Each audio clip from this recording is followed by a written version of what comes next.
वो राजा जिसे श्री कृष्ण भी सीधे नहीं हरा सके, जिसकी जेल में 86 राजा कैद थे, उसका नाम था जरासंध। मगध के राजा बृहद्रथ की 2 रानियां थीं, पर कोई पुत्र नहीं था। महर्षि चंड कौशिक ने उन्हें एक आम का फल दिया और कहा, इसे अपनी रानी को खिलाओ। राजा ने फल के 2 टुकड़े किए और दोनों रानियों को दिए। दोनों रानियों ने अलग अलग एक एक आधा बच्चा जन्मा, जो मृत था, अधूरा था। डर के मारे दोनों टुकड़े महल के बाहर फेंक दिए गए। तभी आई जरा नाम की राक्षसी। उसने दोनों टुकड़ों को जोड़ा और एक विशाल जीवित बालक प्रकट हुआ। चूंकि जरा ने उसे जोड़ा था, उसका नाम पड़ा जरासंध। जरासंध बड़ा हुआ और बना मगध का सम्राट। उसने अपनी दोनों बेटियां अस्ति और प्राप्ति का विवाह कंस से किया। जब श्री कृष्ण ने कंस का वध किया, जरासंध आग बबूला हो गया। उसने 17 बार मथुरा पर आक्रमण किया।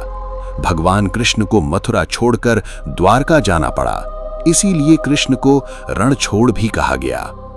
जरासंध का सपना था 100 राजाओं की बलि देकर सबसे शक्तिशाली सम्राट बनना। 86 राजा पहले से उसकी जेल में थे। युधिष्ठिर के राजसूय यज्ञ के लिए जरासंध को हराना जरूरी था। श्री कृष्ण जानते थे, सीधे युद्ध में जरासंध को कोई नहीं हरा सकता, क्योंकि उसके शरीर को काटो वो फिर जुड़ जाता था। तीनों, कृष्ण, भीम और अर्जुन, ब्राह्मण वेश में उसके दरबार पहुंचे। जरासंध ने भीम को द्वंद्व युद्ध के लिए चुना। 13 दिन तक भयंकर मल्ल युद्ध चला। अंत में श्री कृष्ण ने एक तिनका उठाया और उसे बीच से चीरकर 2 अलग अलग दिशाओं में फेंका। भीम समझ गए।